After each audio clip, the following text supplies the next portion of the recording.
All right, joining me now is Gabby Hurlbut of Boston Balling Podcast. Follow Gabby on Twitter at Gabby Hurlbut10. Gabby, first of all, thank you for taking the time to talk to me on One and Dunne Radio. Yeah, thank you so much for having me. I really appreciate it. It's always nice to be able to interact with other sports fans. So definitely Yeah, appreciate it. yeah, absolutely. And I want to bring you on, being Boston Balling, and I wanted to talk a little bit about Tom Brady and the Patriots this episode. But obviously, a couple weeks ago, Tom Brady retired from the Yeah. NFL. How shocked were you on a scale of 1 to 10 to see that? I'd say I was about a 7. It with 10 being like as shocked as you possibly could be. Yeah. And I think because a lot of me was like, I feel like it is time, and I feel like he internally knows it's time. But there was another part of me that was like, I don't know that he'd want to go out like that, because he did not look good in that playoff game. And they obviously took a beating against Dallas in that game. So it was a situation where I was like, I don't really see this sitting well with him. Like, I really was confident he wasn't going to end up being back in a Bucs uniform. I really was pretty confident about that, but I did think that there was a chance that he might want to try to go somewhere else for a year where he's like more set up to be able to win a championship, a team that's in a better spot and really just needs a quarterback. There were obviously rumors about teams he might go to. So there was definitely a little part of me that was thinking that, but more of me was leaning towards him being done. And then obviously he posted that video, and I was like, do I believe this? Because obviously he's retired before and then came out of retirement. Yeah. But he was like tearing up in the video. So I was like, it seemed pretty sincere. So it would be really difficult for me to not feel like this actually really is it. Yeah. I'm the same way with you. When I first saw that video, I think this is it. I don't think I don't want him to retire either. I'm a Colts fan, so I really don't have any ties to Brady except for that he played in Michigan. And that's my team, but I really don't care about that right now. I recognize like the greatness of what Tom Brady is, and I would have thought it would have been awesome to see, like, I'm not saying I would have wanted Tom Brady to go out winning a Super Bowl. Like, I'm not trying to be like say that selfish, but I would have been like, if let's just say like him and Mahomes would have ended up in the Super Bowl, and it would have been like a shootout game. They would have lost, but Mahomes wins, and it's kind of like a passing of the torch. Like, that would have been a great send off, not the beat down against Dallas at home where it just, I don't know. That's just the memory I don't want to have. Like the last game I don't want to remember from Tom Brady. Yeah, exactly. It's like for us, especially like my generation, Yeah. like Tom Brady's been around for so long. Like the majority of my memories of watching football involve Tom Brady. Yeah. And it's just like it's weird to think of the game without him. Yeah. And obviously, this was, like a few years ago, but I do think after he won that Super Bowl with the Bucs, I think that could have been an opportunity for him to retire too, because you're ending on a Super Bowl win and you showed that you can win not in Belichick's system. And like he took a team that was really bad the year before and goes and wins a Super Bowl with them. And that I feel like solidified his legacy as the GOAT.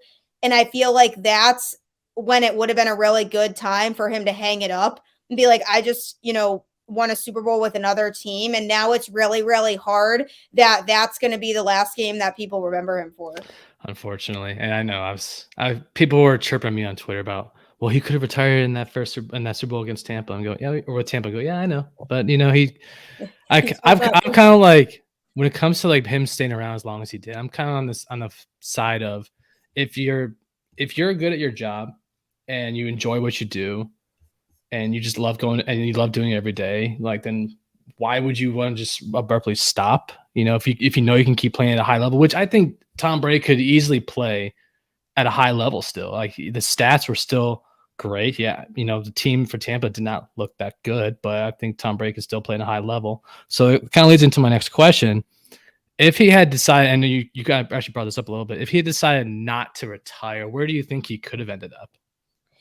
Yeah, that's definitely a good question. I definitely think there's a few teams that could have been a possibility. I think the Raiders were a heavy possibility because of, his relationship with Josh McDaniels and how long they were together in the Patriots organization. And obviously, Brady found success there under his offensive scheme. So I think that could have been definitely a possibility for him to go to a team with somebody who is, running the show there that he's really familiar with.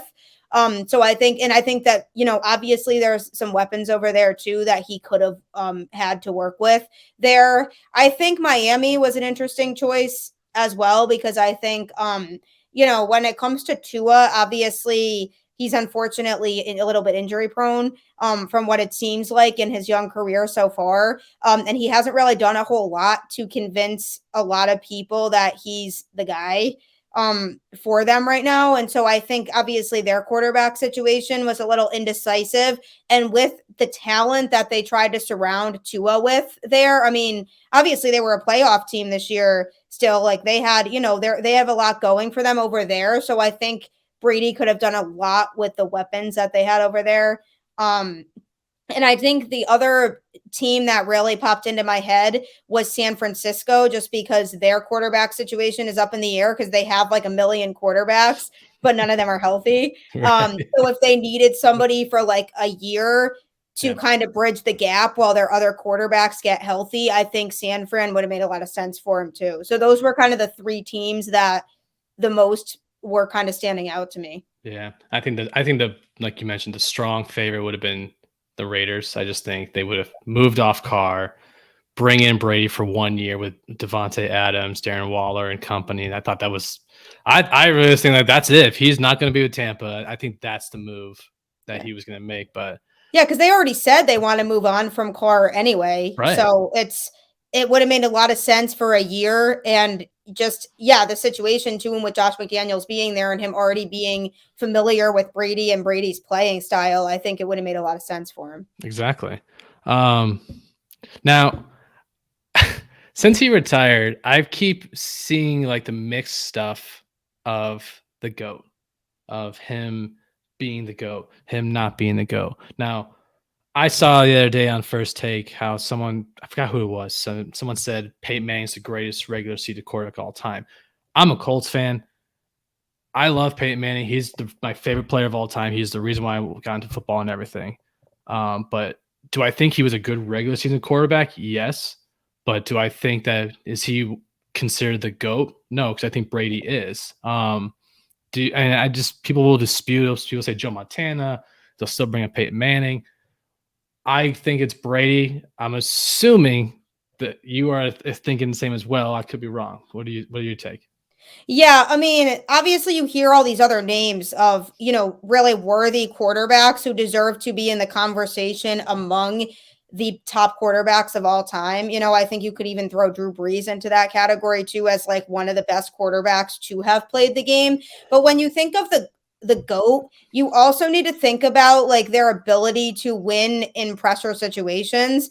And there are quarterbacks who could never really deliver when they were under pressure like that. And it just seemed like time and time again, like people would like think they could count the Patriots out, but then it became the narrative of you can never count Tom Brady out. And like, I think when they won that Super Bowl against the Falcons, when they really, really showed that they could, that he could orchestrate that type of comeback, people were really like, wow, the game is not over until the clock hits zero when you're playing against Tom Brady. Yeah. And so I think that that's something that is, really unique to him that I think it's going to be hard for people to surpass. I know there's people now that are saying Mahomes might pass him eventually as the GOAT, but I don't think people understand how hard it is to win that many Super Bowls in your career. It's the number of Super Bowls that Brady won is kind of crazy to think about when you think of it. And it's just like, how do you go and win like 7 Super Bowls in your career? And then like everybody else is like, yeah, like if they win a couple Super Bowls, like that's pretty cool. But it's like, look at Aaron Rodgers. Like he like, it's like you look at somebody like him and it's like, is he a good quarterback? Like, yeah, of course he's a good quarterback. But then when it got to the playoffs, like he just would look like a completely different person every year. And like he would just seem to not be able to handle that pressure that comes with those situations. And I also think part of the GOAT conversation is the leadership ability too. Like Brady has a really good ability to lead the players around him and make players around him better. And I know, like, just from hearing, like, when he was with the Patriots, like press conferences from some of his teammates who were saying, like, he makes me a better player because he knew how to get people involved in the offense. And he could kind of make it work with the players that he did have. So it's really, really hard to argue against him being the best to ever play. I agree. And I think the other thing too, and you brought it up, is the Super Bowls. Like almost half his career, he was in the Super Bowl. I mean, like it's just crazy to think about. Like I've always said too, and like when I kind of say this out of the four major like men's sports, hockey, football, baseball, and basketball, I say that Brady is the greatest winner of all of them. And people want to try and say Jordan, well, he was 6-0. That's great. But unless Jordan swept every series he was in, you get 7 games, and if you win 4, you win. Like you win the title. For football, it's 1 game. And if you don't show up for that game, like they almost did it against the Falcons, it's different. Like then you'd lose, and that's it. And then it's on your record. And I think, again, to the point of Peyton Manning was a great quarterback in the regular season, gets to the playoffs, and it wasn't the same. There was just always some sort of drop off. And with Brady, you just never really saw that as often as Rodgers, as Manning. You just saw him as this GOAT that he's the system. What he does is it's phenomenal. And that's why I can never sit there and say anyone else is the GOAT and people want to say, well, wins are not a quarterback stat. Well, I mean, your quarterback has to play really good. He just has to play good, or you're more likely than not going to win the game. It's just how it works, right? Yeah, and it's like, obviously there's so many different aspects of a football team that you need to win a championship. Like you need good defense, like you need a good offensive line, like you need good, help around you, like weapons that you can get the ball to.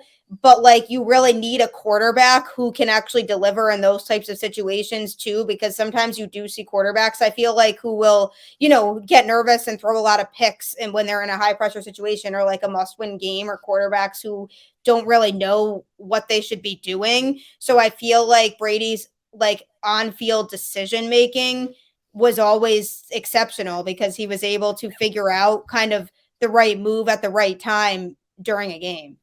Mm-hmm. I agree. And that's like another thing too. That's why you see teams in the NFL draft usually trade up to get a quarterback, because they know you really need a quarterback. More often than not, when your team trades up, they're getting a quarterback, and especially in the first round, they're trading up to get that guy. Exactly, yeah. And it's just because they know the importance of it. Now let's focus on your Patriots. So this offseason's coming up. Just missed the playoffs this past season. Yeah. What's the biggest need that they should probably address this offseason? Yeah, this season was definitely frustrating if I had to describe it in one word. It was very, very like rocky, a lot of ups and downs. Like they would start to look like they could be a team that could be competitive and, beat any other competitive team. And then all of a sudden the next week they would look incompetent and like a team that just doesn't know how to play football.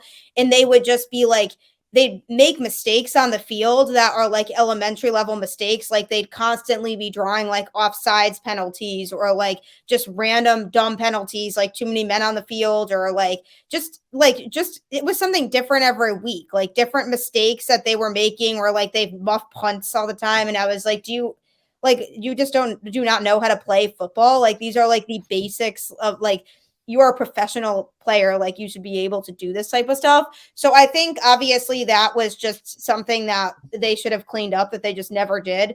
Obviously, offensive coordinator already got addressed, which I'm really, really happy about, because I think that was the primary issue with the team, because they had a really good defense this year. I mean, the defense is what won them most of the games that they did win. And, they would hold good offenses to not that many points to try to keep the Patriots in the game. But then the offense just wasn't there. And, so I think they do have the defense that they need. They just need to be able to have the offense match up with that. They didn't really have a good offensive line. So I think that's something that needs to be addressed in the offseason because there was like no protection for Mac. I also think receiver, because they still don't have a true wide receiver one. And I think when they acquired Devontae Parker, they were hoping that he could be the wide receiver one. But he's just not really that type of guy. And I liked the move when they got him, but I was never really confident that he could be the guy, like the main receiver. And I think the Patriots have not really done a good job of surrounding Mac with the talent that he needs to succeed. And obviously there's mixed opinions on Mac Jones in particular, just if he's the guy for the Patriots or not. And that's a really hard conclusion to draw right now because I do think he has issues. Like there are certain things about his play that need to be fixed.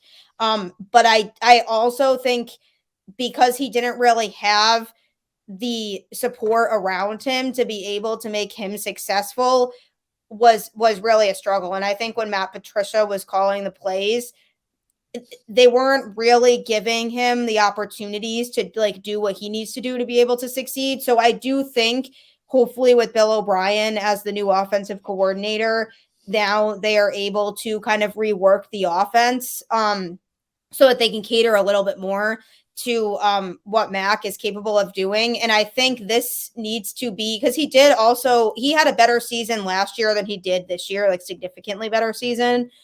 So this is the season that he needs to prove himself because if they do more work this offseason, which they will, if they can get him, some linemen and they can get him a true wide receiver one, I think their run game is pretty good. I'm not really that concerned about that. I am mainly concerned about the receiving core and the offensive line. If they can get him some of those types of players, and they have, Bill O'Brien coming in who is more kind of competent in calling offensive plays than Matt Patricia ever was, and he still can't figure it out, then I'm going to start to feel like, yeah, it might be time to start thinking about moving on from Mac Jones. Mm-hmm. They seem committed to Mac, understandably so. I mean, he was a first-round pick for them, and it's obviously the first quarterback they've had to draft in a long time, so they really are obviously like all in on making this work. So they need to do a lot in this offseason to address, I think, primarily those areas. And I think, when it comes to a receiver, they've never really been the type of team to like really invest in that area. And I think, they're more likely, I think, to try to draft somebody into that position than to go out and like I'd love to see them trade for like a D-Hop or somebody like that. But like, I'm just not really seeing that happen. So I feel like they might try to address some of these issues in the draft, but I just hope that, and obviously, Bill is aware of what the issues are because he already fixed one of the major problems, which was don't have Matt Patricia run the offense anymore. But I think he knows that there needs to be more done. And if they do that and they address those couple areas, I think they could be a much better team because, again, like the defense was tough. They just need to kind of get the offense to go with that. But, it's definitely too soon to pull the plug on Mac altogether. But I do think this upcoming season is going to be really telling of his actual abilities and if he can actually cut it and be the quarterback for the future or not. I love how you answered my next question, like because that was literally my next question: how you feel about Mac Jones, and you just like answered it. You're great. Please, no, I love it. But I actually want to. It's kind of funny you bring up the whole D-Hop thing because what did Arizona give us? It was like a third-round pick or a second-round pick they gave up to get D Hopkins. Just something. Then I remember I'm like, wow, I bet Tom Brady was pissed because he was back there. That was when he was on the Patriots. Yeah. He was like, well, why don't you give me that type of guy? Right. And for that cheap too, like third-round pick for they totally like, because obviously when it comes to teams like the Texans, it's like clearly there's some incompetency going on there, I think too. But it's like, yeah, Arizona made out really, really well in that trade. And so like if I'm Tom Brady, I'm like, well, what the hell? Like we couldn't have done that. Right. Exactly. I remember when that trade happened. I was like, Oh, that's gotta be a slap to the face. Yeah. Because yeah, like the last like strong receiving core I remember from the Patriots was, correct me if I'm wrong, was the Randy Moss era. Yeah, it was. It Yeah, was. That was the last like era where like I really felt like they actually had legitimate weapons at that position.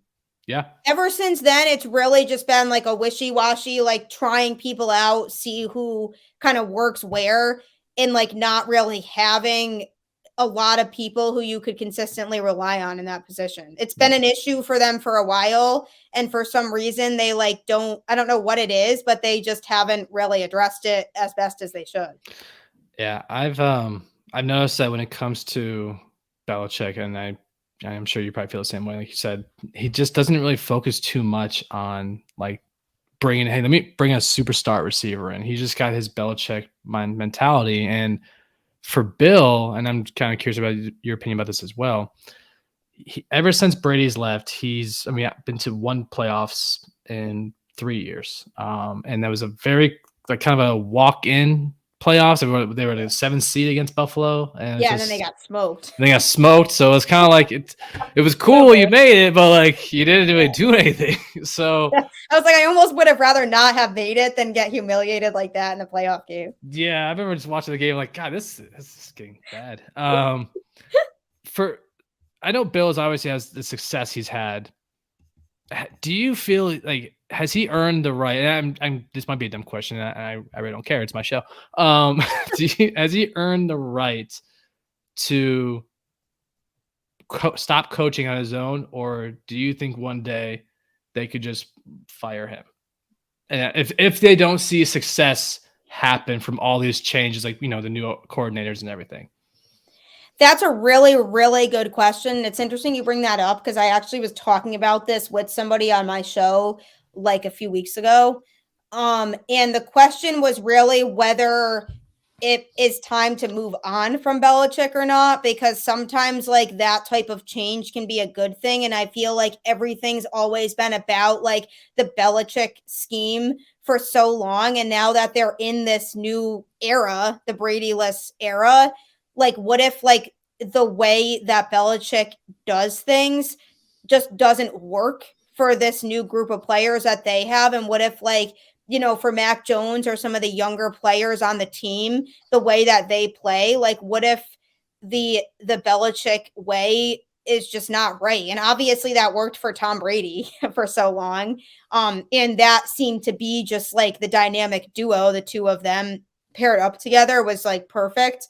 Um, but maybe that's just not the way to go. I think when it comes to Belichick, I definitely wouldn't be surprised if, in a way, he ends up on the hot seat. I don't think they're at that point now just because he's had so much success with the franchise that I think Robert Kraft would almost be like afraid to fire the guy because it's Bill Belichick and he's had like just so many like amazing coaching stats.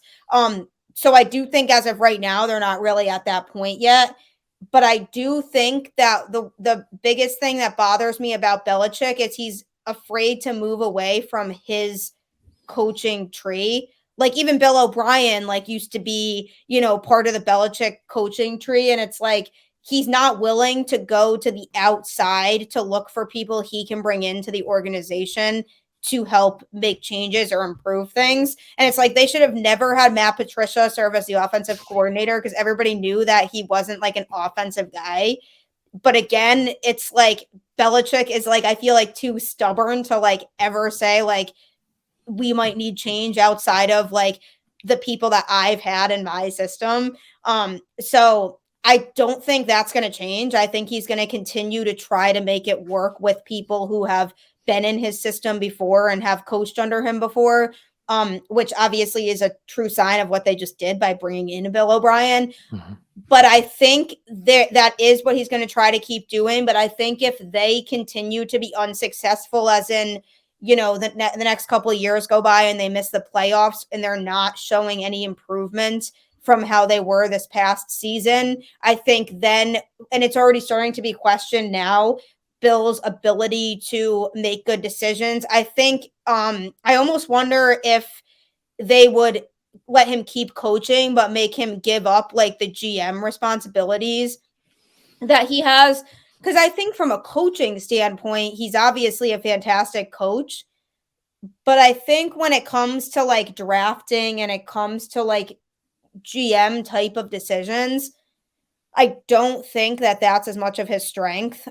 So I think if it gets to the point where it's really bad and they are not improving or showing that they're capable of improving, I think they would pull the plug on his managerial duties before they just fire him altogether. I agree. He doesn't have the best track record when it comes to drafting. He really doesn't. He really doesn't. And I think it's a good point you brought up, that I think some coaches, they don't adapt to change. We are in 2023. Like, I guess an example is how I can relate to is with Jim Harbaugh in Michigan. First few years, it just wasn't working. They just weren't getting over the rivals. They weren't beating Ohio State or anything. They weren't adapting. He was just stuck in his own way. And then he opened up. He brought in outside help. He brought in younger coaches that, okay, this is the new brain of football, and they've adapted. I mean, the success is there now. And I think that's something that Belichick, to your point, needs to try to say, listen, we know you have your way. We know you have success. That's great. But it's 2023. It hasn't really worked lately. You don't have Tom Brady anymore. And we don't think it's all on Tom Brady and Mac Jones, which is the reason why. It's a lot of stuff that could go into that. But I think it's a very good point when it comes to Belichick.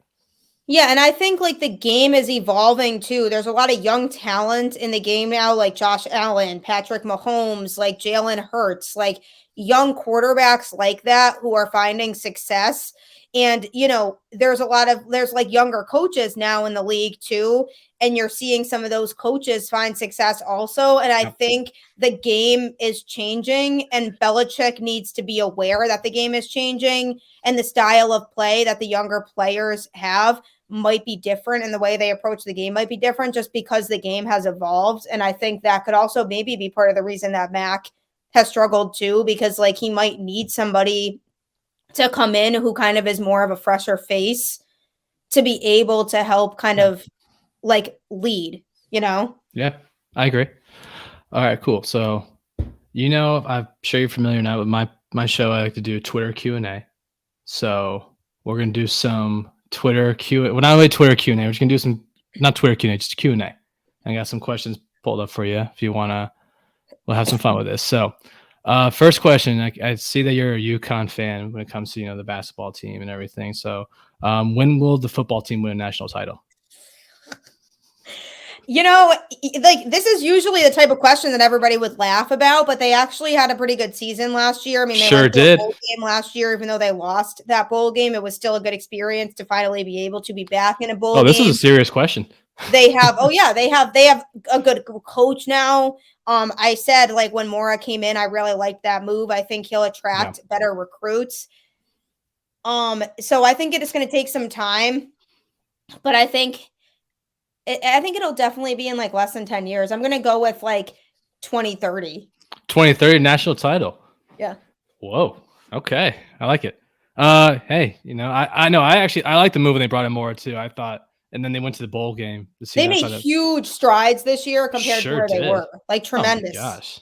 Especially come back from COVID too, because they shut down that year, right? Yeah, they didn't have a season that year. So that's an amazing. Which was probably for the best for everybody, but best for UConn football team. Okay, next question: how long could you survive in a zombie apocalypse? Not that long. Probably like 10 days. 10 days. Yeah. Interesting. Even like based on food or based on like survival skills or what? Survival skills more. I'd have because like I'd have like no idea like what I'm supposed to do. Oh, okay, I get you. I could probably like hide places because I'm small, but like I'd be like, well, what? Like I like would have no idea like how to survive like on my own like that. What would be your weapon of choice? That's tough. Probably a sword. Same. Thank you. Thank you. Because it's like the reach. Like, have you watched Walking Dead? The chick with the sword, she just gets him. Oh, you haven't watched it? Oh my gosh, that's where I got the idea from. Next question. Next question is: does pineapple belong on pizza? Yes. I stand by this, and I've like had this argument with people so much, but I love a pineapple on pizza. It 100% belongs. I have never tried it, so I really don't have opinion. You should try it. I'm gonna have to one day. If you could be one superhero, who would it be? Catwoman. Catwoman. Is she a superhero? That is up for debate. I think that because I was her for Halloween, and somebody told me that she is a superhero. So then go with that. My choice is Iron Man at that point. But that's why I picked her, because I was her for Halloween. Okay. So if you weren't her for Halloween, would you have still been wanting to be her? I don't know. Probably. Probably. Okay, fair enough. Do you have a celebrity crush? If so, who? Yeah. So my celebrity crush history has been like a lot. Like there's been so many celebrity crushes that I've kind of gone through, but right now it's Luke Evans. Luke Evans. Okay. Mine is Carrie Underwood. Really? Yeah. Oh yeah. She's been awesome. mine. I love her. Yeah, she's been mine for a very long time. I also like Liam Hemsworth. He's my second choice. There you go. Okay, now this is the last question. What was your favorite crayon to color with? My favorite crayon? Yeah. What color? Mm-hmm. Red. Just red? Okay. Yeah. Mine was red orange. No, wait, no. It was the orange red one.